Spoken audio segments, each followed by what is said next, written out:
Welcome to Community Church Unitarian Universalist. I am your worship associate, Emma Caverly, and it is a joy to be with you today. Community Church is a progressive, open-minded, and inclusive religious community. We welcome all who are on a spiritual search for truth and meaning. Ours is a faith in action as we do the work of social justice and elevate compassion in our quest to live ethically, recognizing the inherent worth and dignity of every being. Please look to your weekly email for announcements. We do have a couple of announcements this morning.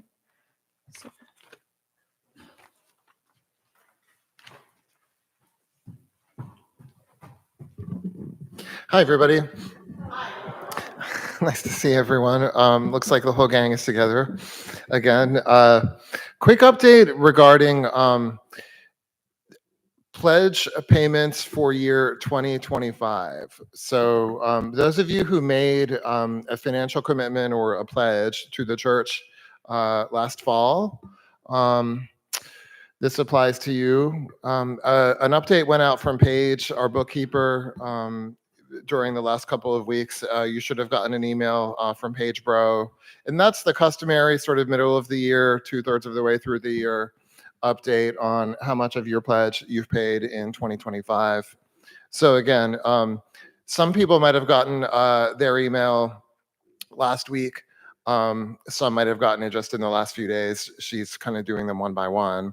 So look for that in your email if you haven't. And if you look at that statement and the numbers are wildly off, you can let Paige know, or you can let me know, and I can look into it. Again, that's regarding just the status of your pledge payment for the current year. Thank you.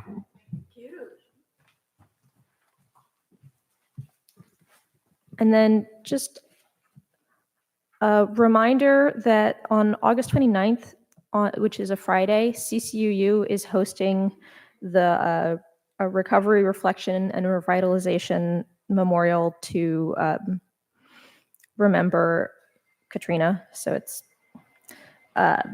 and the organizers have asked me to ask for a show of hands if any who thinks they're going to go, just so they can have a rough ballpark of numbers. Okay. You want me to count them? Yeah. Okay. 2, 4, 6, 8, 10, 12, 14, 16, 18, 20, 22. So I think we have about 25 hands up. All right. So thank you for that. This morning, we are delighted to welcome back to our pulpit the Reverend Dr. Jane Mauldin.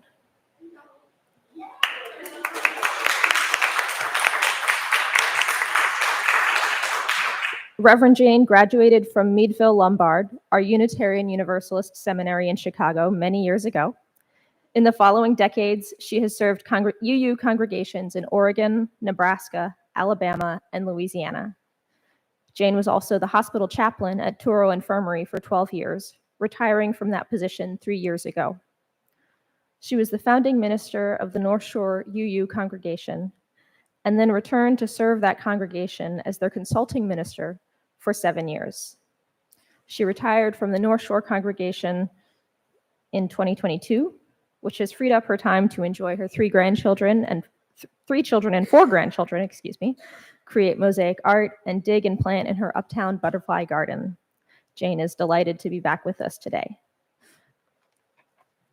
So, welcome, Reverend Jane.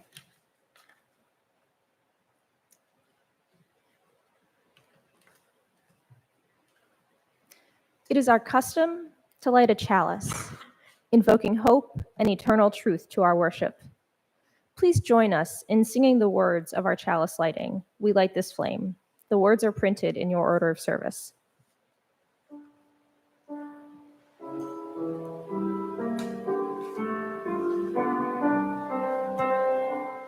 We light this flame to honor the Lord,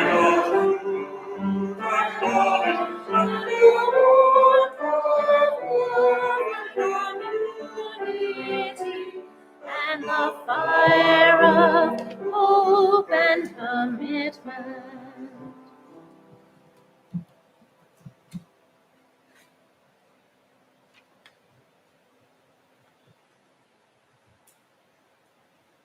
Well, good morning again. This morning, I want to explore with you what we might hope for, what hope is, and how it can empower us at this time in our personal and national history. Before a time of sharing, I want to share with you these words by Claudia Barker. Some of you may know Claudia. She's a long-time member of First Unitarian Universalist Church, has served on the board and in many positions there, continues to be active, and recently retired as director of the Schoolyard Gardens project around the city.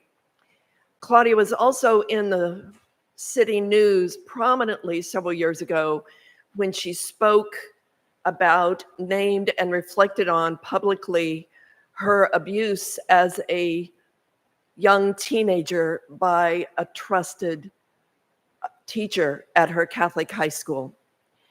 And she has been an outspoken advocate for victims and also calls for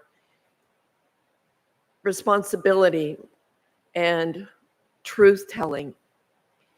She has a blog that I read, and she entitled this short essay, part of which I'll share with you, Hope in the Face of Heartbreak.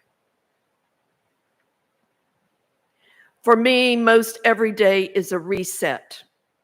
Don't get me wrong, I can wake up in the middle of the night full of angst and fear, worrying about everything from climate change and another Hurricane Katrina to the seemingly incessant inhumanity being wrought on an innocent people for seeking asylum in our country or participating in a peaceful protest, most of whom are being denied due process. I can make big, bold pictures of disasters or vague ones that bounce around in my monkey mind and leave me feeling anxious and helpless. But when the sun rises, my spirits rise with it. That and the promise of caffeine, strong black tea gives me hope. She continues, I realize that it is a conscious choice I am making to remain hopeful. I believe in the inherent goodness of the vast majority of people.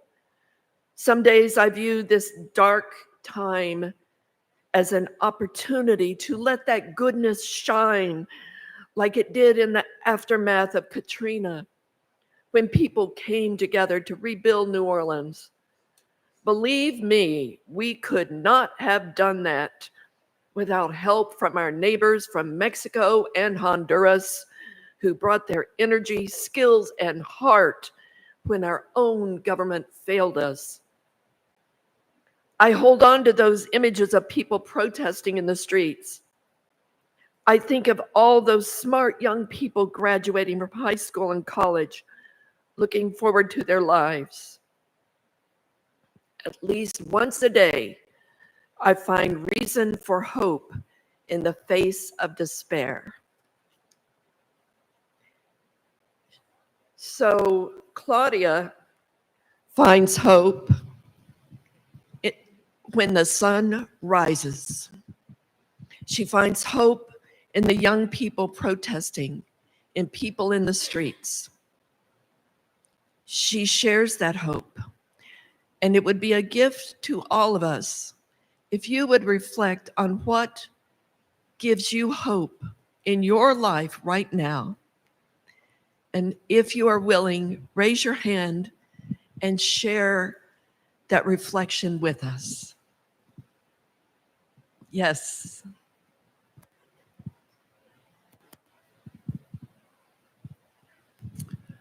the start of a new school year. And I'm a teacher and I'm looking forward to it. That has given me hope. Thank you, Brad. Hi. I would say that music gives me a lot of hope because I know that no matter what happens, people will never stop making great music. Amen, sister. Yes. Who else has something to share about hope? Al. Well, I'll second the business about the new school year. I worked mostly with 9th and 12th graders for, I don't know, something like 30 years. And every year it's sort of like turning a crank, and it's a new year. There's a new group of them. They're starting to do the same sorts of things. And being a teenager is sort of it's a definition of being insane, I think, in a lot of ways. But when really, really serious things come along, they usually tend to rise to the occasion. And I've seen many examples of how when they're required to really respond productively, they do it. Thank you. What gives me hope is in the early, quiet morning, like 5 a.m., I do inspirational readings and enjoy meditative time for almost a half an hour before the hustle bustle of the workday and commuting almost an hour every day to go to work. That gives me a lot of peace of mind and hope. Thank you, Carol. Buenos dias. Buenos dias. What gives me hope is the Unitarians, not only CCUU, but nationwide and worldwide. You guys and girls committed to social justice issues on a permanent basis. So this is like an oasis in a world of turmoil. And lately, a lot of turmoil. A lot of turmoil. It reminds me of, I'm a historian, and I studied the Roman Empire and the decline of it. It fell from within, starting with moral decay. So this carbon copy of the Roman Empire and the demise, 70 million Americans voted for this current administration. So that gives you an idea of the mental illness. What gives me hope, this is my year number 28, serving the homeless under the bridge of New Orleans. And we've fed about 3 million meals. I've never asked a penny from anyone. It's been donations in kind, mostly food, rice and beans, pizza, whatever we can afford. So that gives me a lot of hope to see about 100 volunteers, young volunteers, mostly from Dillard, Xavier, Loyola, Tulane, helping out, people that are really, Americans that are really down and out, mostly mental illness, mostly alcoholism, drug addiction, or plain poverty to the nth degree. I've never seen so many poor people in my life as in some neighborhoods of New Orleans. So thank you for being a beacon of light and helping me with these soup kitchens. Thank you.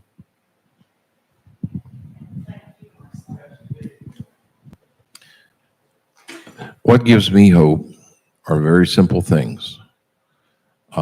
Having grown up in a home that was chaotic and sometimes abusive, little things of putting the world back together give me hope. Folding laundry, mowing the grass, even in this kind of heat, doing the little small things that put the house in order, taking my wife to her wonderful job at Tulane. All these things give me hope that there is still a way to put life back together. Thank you. I just got off the phone. Esther Posey, one of the old-time members here, is in East Jefferson in very serious condition. So we might keep her in mind. Estelle is at East Jefferson. Okay. Okay. Thank you for letting us know.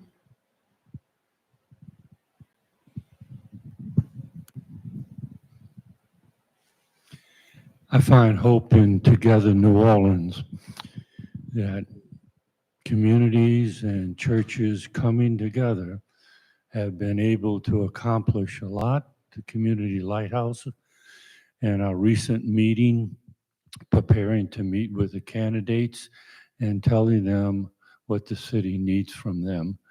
I think we are putting together a powerful voice that I think will be listened to. That's hopeful. Thank you, Jim. Couple more.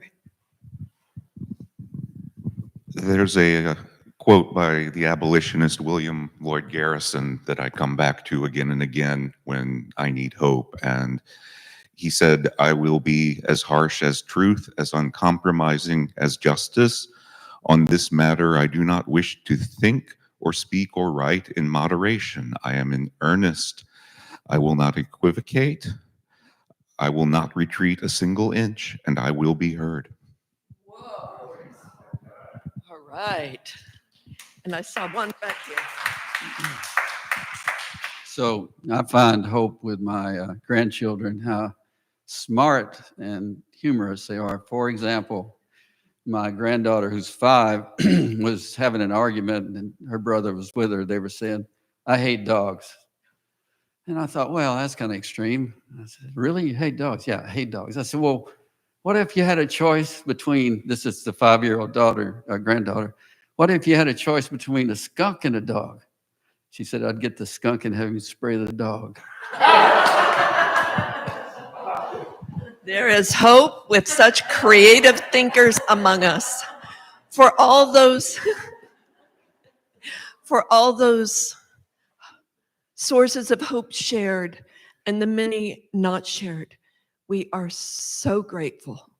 Please hold these and remember these when times are hardest. Thank you. Where is my order of service?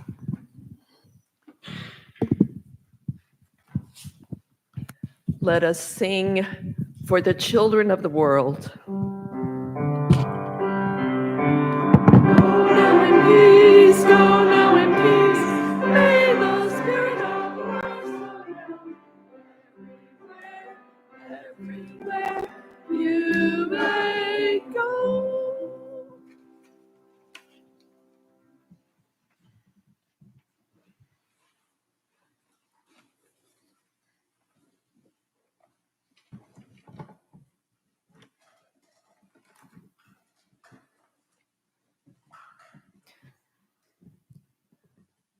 This is our sacred time of joys and sorrows. If you are online, you may write your joys and sorrows in the comment section to be read aloud.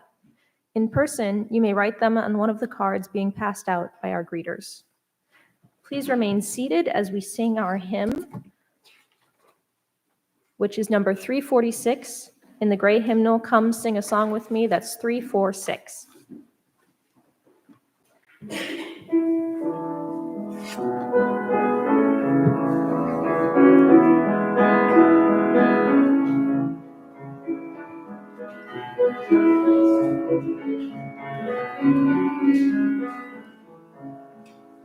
Come sing a song with me.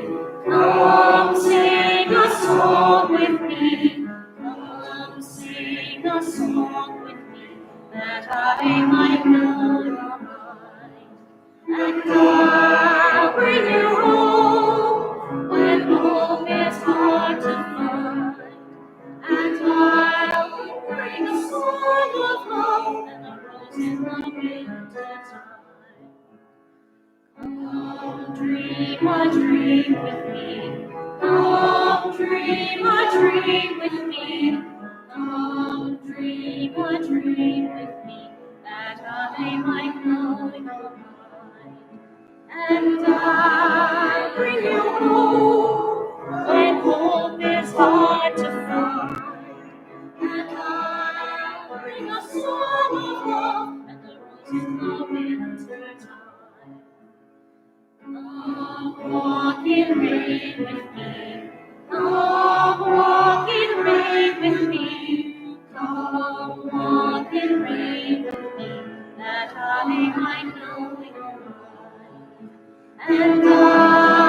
bring you home when hope is hard to find.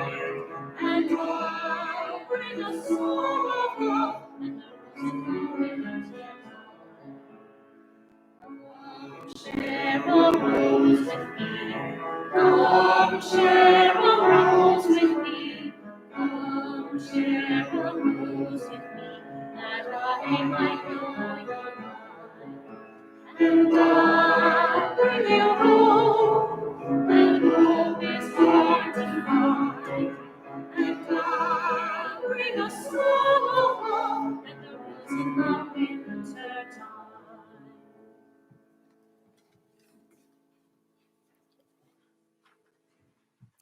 We have a joy from Vincent. I'm moving into my college dorm on Friday for my second year, and I get to live with my best friend again this time. That's wonderful. That's wonderful, but we'll miss you, Vincent. From Leslie. So far, the US and other countries are not going to be hit by Hurricane Erin, so that's a joy for us. From Jim, we have a joy that Sally is recovering well from her surgery. That's wonderful. And also, yes. And we have a sorrow that 18 people, I think that you know,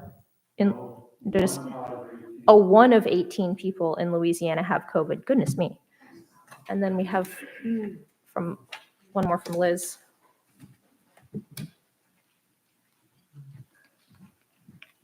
I'm sorry, I just didn't want to write it all and have somebody. I spoke with Josie and Gordon this morning, and Gordon's doing a lot better. He actually got on the phone and said hi and good morning.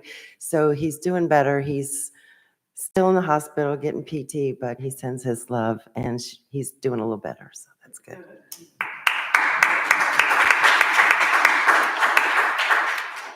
And let us observe a moment of silence as we light 2 more candles. One for the joys still bubbling up, too new to share, and one for the sorrows that we cannot yet put into words. Know that we hold you in our hearts.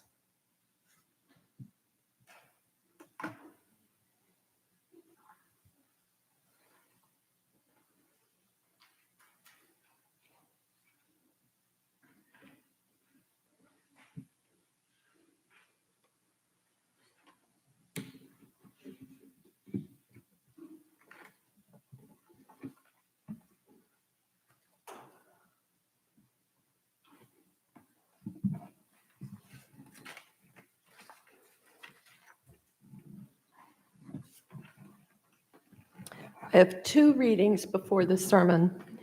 It says in your order of service that one will be by Howard Zinn, but Howard Zinn's wisdom will be shared in the sermon itself.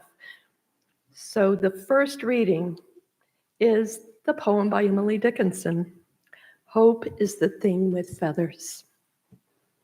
Hope is the thing with feathers that perches in the soul and sings the tune without the words and never stops at all.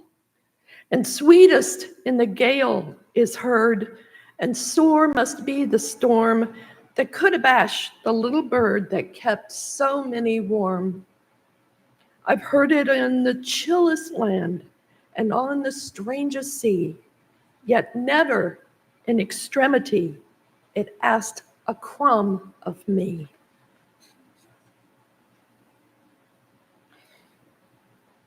The second reading is a terrible and prophetic and challenging short poem by Alice Walker, Torture.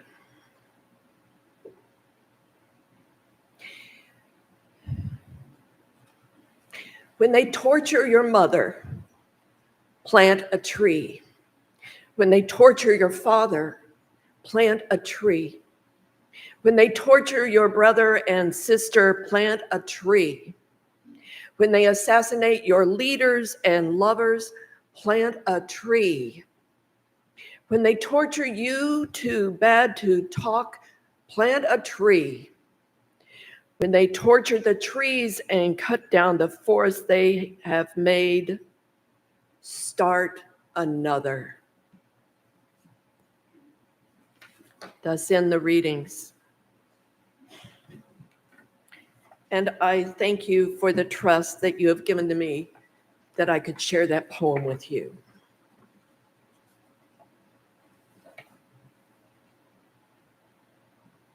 Hope is the thing with feathers that perches in the soul and sings the tune without the words and never stops at all.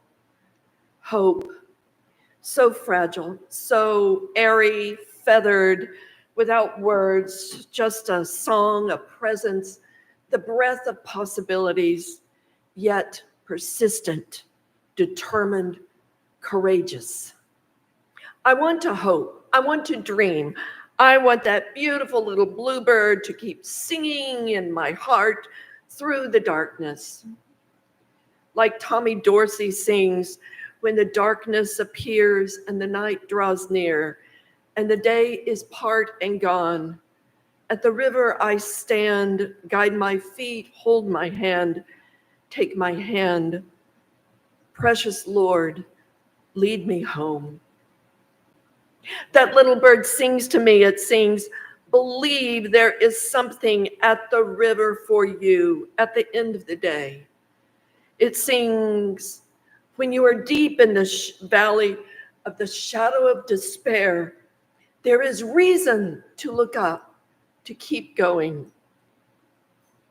But you know, these last few weeks, it feels like some gunslinging maniac has charged into my backyard, pointed his shotgun up into my Japanese magnolia tree where I hang my bird feeders, and blasted that little bluebird of hope into shattered oblivion. Just in the past several weeks, ICE agents have kidnapped hundreds of people off the streets of our nation. Funding for public radio and TV has been slashed, and significant funding for environmental projects, including the Army Corps of Engineers' annual inspections of our levees, has been cut. And in the meantime, Israeli hostages are being starved and tortured in the tunnels of Hamas, and thousands of Gazans are starving. Where is my bluebird of hope? Smashed, crashed, feathers flying everywhere, utterly destroyed? And I wonder, is it just truly idiotic, absurdist to hope anymore for our community, for our nation, for our world? I mean, look at what's happening around us everywhere we seem to look. To quote comedian Amy Poehler, when she sat at the news desk on Saturday Night Live, really? Really? Many of us are doing so much, organizing politically, working in anti-racism movements, advocating for women's rights to own their own bodies, or immigrants' rights, donating to causes that work for peace and justice. Our heads and our energy are in the fight. However, it is so difficult for our spirits to prevail with optimism, with hope. We may be pushing along, but are we just swimming upstream, going through the motions? I lift mine eyes unto the hills. From whence cometh my hope? It's a crazy question, and you and others like you, including Unitarian Universalists throughout our nation, and other collaborators of many faiths in the work for justice throughout the world, have already begun to answer it. You see, I'm coming to believe that our hope springs not from this little amorphous bluebird up here, but from the very depths of our being as who we are as human beings. When we are together, it's a circle. Our hope makes us want to reach out and our shared humanity makes us hope. As we come back together in person on Sundays, I find that my hope increases every time I look into your eyes or get a hug. It seems true, the more we hope, the more we hope. My daughter Sarah has this crazy mutt spaniel, and when that dog gets his squeaky stuffed mouse in his mouth, he wants to play tug of war with it. When I pull the stuffed mouse back and forth, playing it, trying to get it away from him, he just doubles down, and every ounce of his being is focused on gripping that stuffed toy with his teeth. Any of y'all ever had a dog like that? Yeah. Now I've broken one of the rules a teacher told me in seminary many years ago.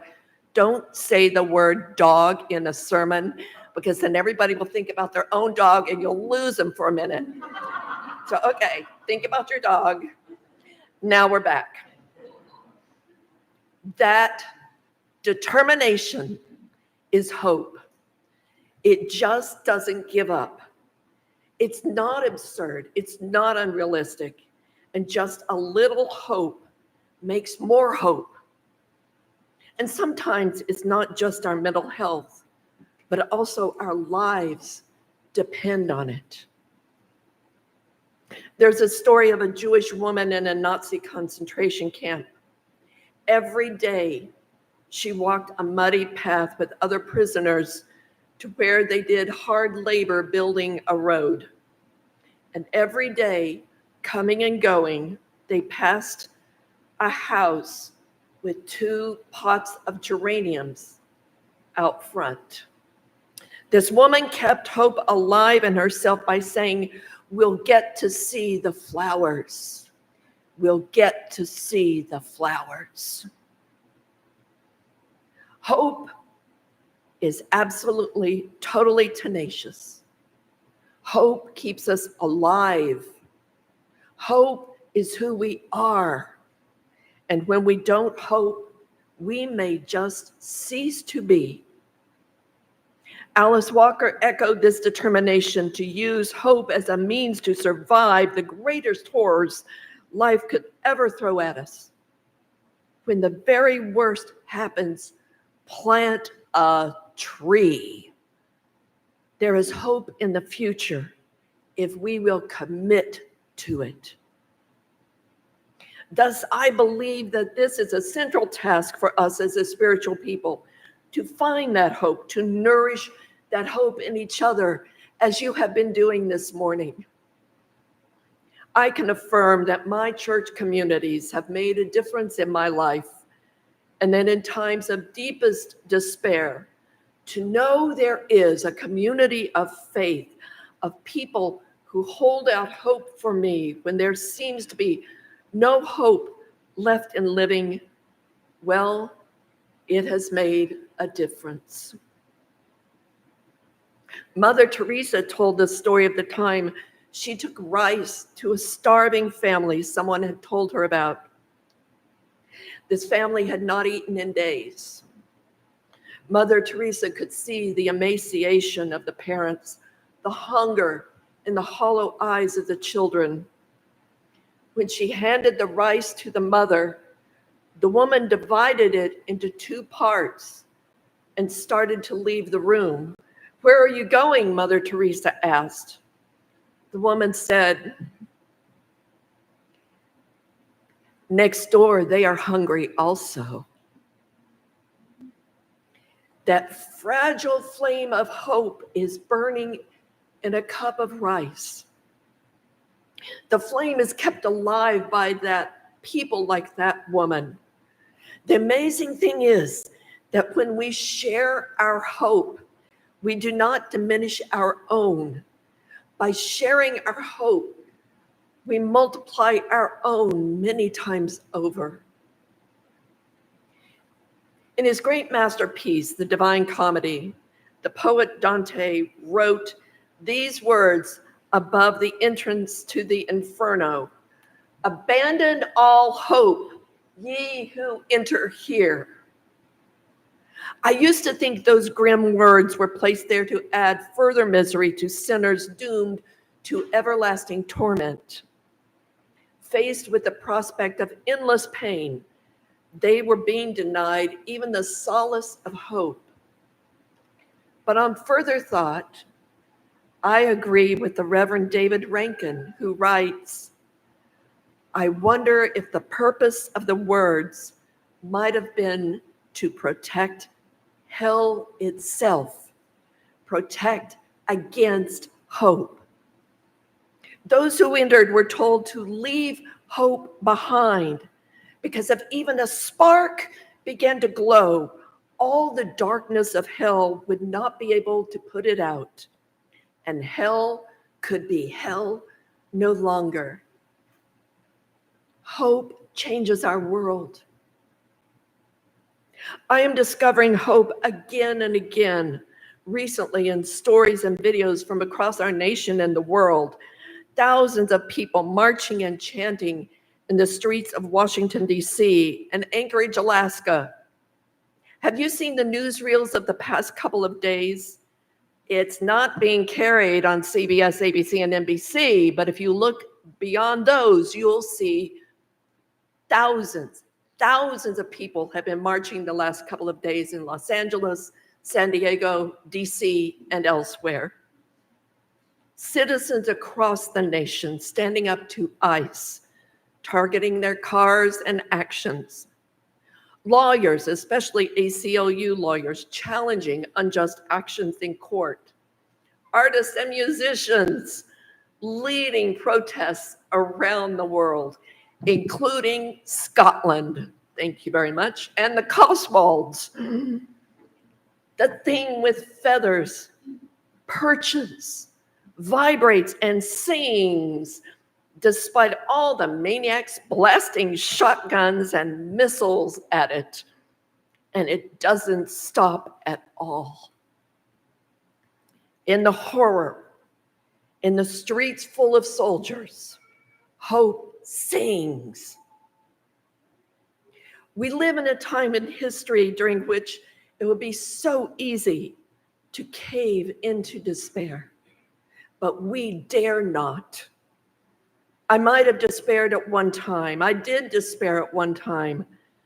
But to quote Nobel laureate, yeah, he's got a Nobel when other people may not, in literature, Bob Dylan. Yeah, do you remember Bob Dylan got a Nobel for literature? One thing he wrote was, I was so much older then. I'm younger than that now. Where is my hope at this time? My hope is in the poetry that rolls over me and speaks to me with words of insight and mystery. My hope is in that spirit, presence, holiness, which wraps its arms around me with the leafy branches of trees, with the arms of my children and grandchildren, with the moon on a full, balmy, steamy summer night. My hope is in music, which pours into me from the lips of this congregation, from the music being sung and played. I even wrote this before I heard you speak about music giving you hope. Music being sung and played in the bunkers of Europe and the Middle East. My hope is in the forgiveness which has been given to me as a gift by someone close to me whom I have wronged, and who forgives me and loves me anyway.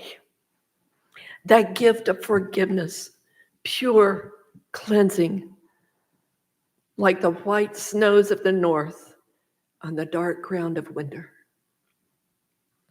My hope is in the young people of this nation and the world who are marching and organizing to save our environment and stop global warming. My hope is in the people of faith who are helping to lead the fight against unjust and oppressive laws governing women's bodies. My hope is in the people of Doctors Without Borders and Chef Jose Andres of World Central Kitchen, and other dedicated medical and aid groups providing healing and meals to the people of Ukraine, Gaza, and around the world. Author Howard Zinn writes, "To be hopeful in bad times is not just foolishly romantic. It is based on the fact that human history is a history not only of cruelty, but also of compassion, courage, sacrifice, kindness. What we choose to emphasize in this complex history will determine our lives. If we see only the worst, it destroys our capacity to do something. If we remember those times and places, and there are so many where people have behaved magnificently, this gives us the energy to act and at least the possibility of sending this spinning top of the world in a different direction. When we share hope, we share life. Hope changes lives. It gives us energy to act. It changes our world, and hell can be hell no longer.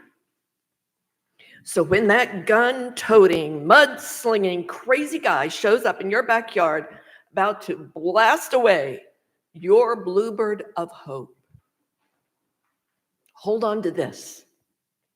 You are not alone.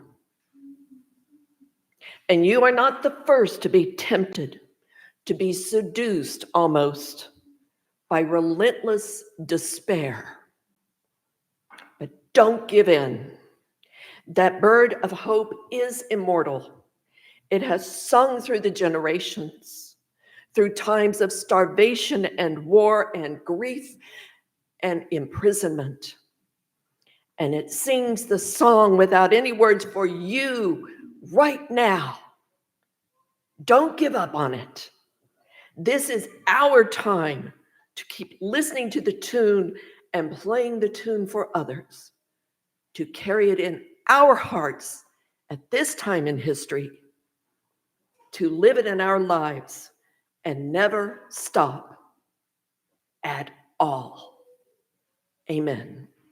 Amen.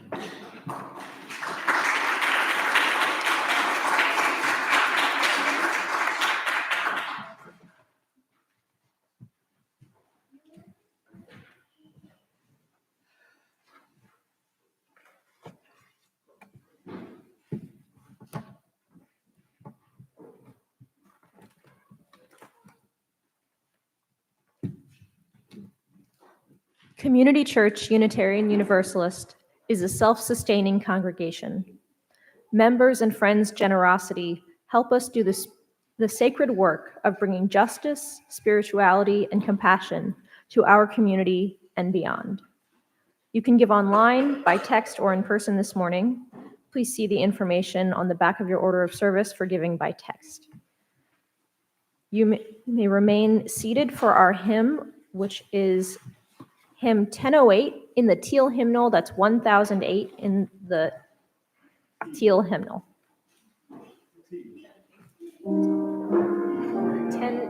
1008.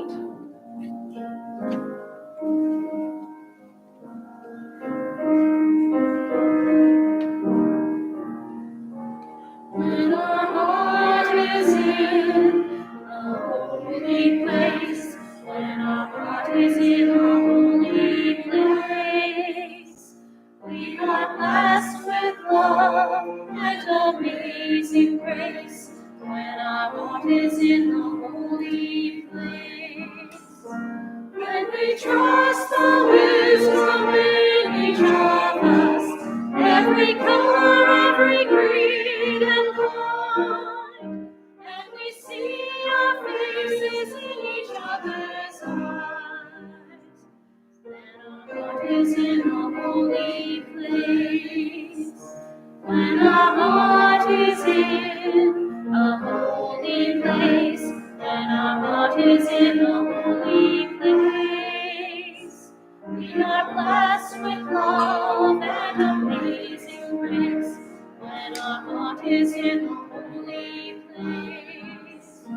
When we tell our story from deep inside, and we listen with a loving mind, and we see our voices in each other's words, then our heart is in a holy place.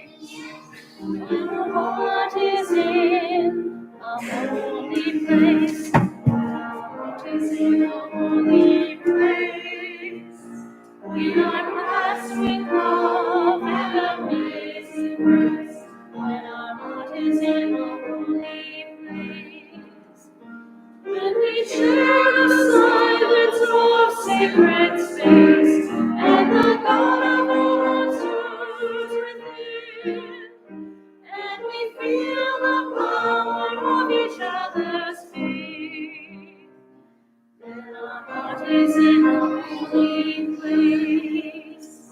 When our heart is in a holy place, when our heart is in a holy place, we are blessed with love and amazing grace. When our heart is in a holy place, when our heart is in a holy place. Please join me for the unison affirmation. It's on an insert in your order of service. If there are folks around you who don't have one, please share. Saying together, when despair for the world grows in me, and I wake in the night at the least sound in fear of what my life and my children's lives may be, I go and lie down where the wood drake rests in his beauty on the water, and the great heron feeds. I come into the peace of wild things who do not tax their lives with forethought of grief. I come into the presence of still water, and I feel above me the day-blind stars waiting with their light. For a time, I rest in the grace of the world and am free.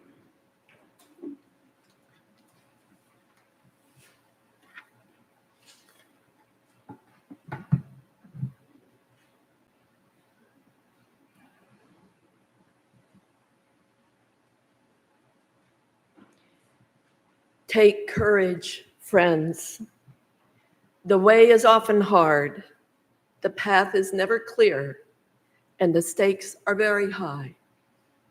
Take courage, for deep down there is another truth. You are not alone. Go in peace. Go making peace, which is justice, this day and in all the days to come. Shalom, salam, blessed be. Amen. Let us sing the final hymn together. It's number 1018 in the Teal book. Please stand as you are willing or able and remain standing for the chalice extinguishing.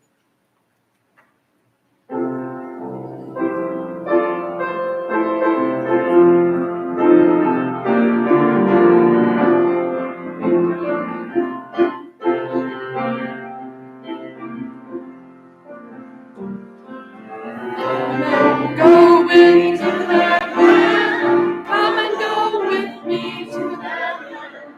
Come and go with me to that land.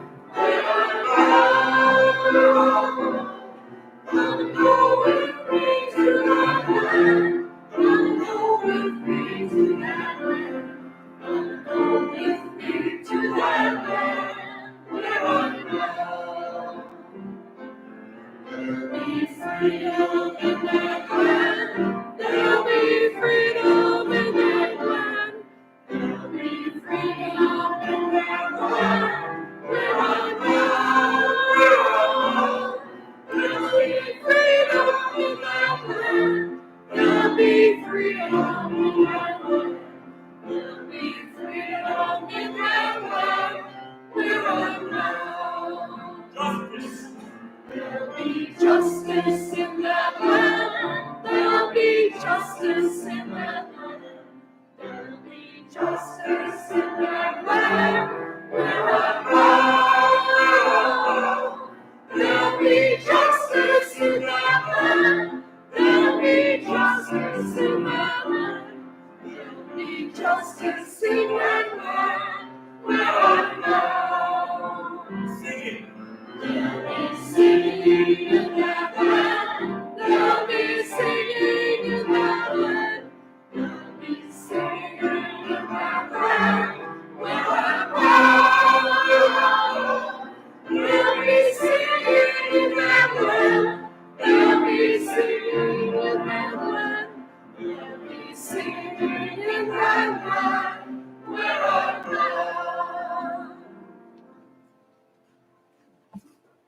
Please join me in the chalice extinguishing. The words are found in your order of service. We extinguish the chalice here, that it might glow gently in our hearts. May it light your path as we leave this place.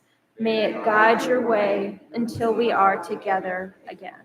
And please join us for refreshments and conversation in the fellowship hall.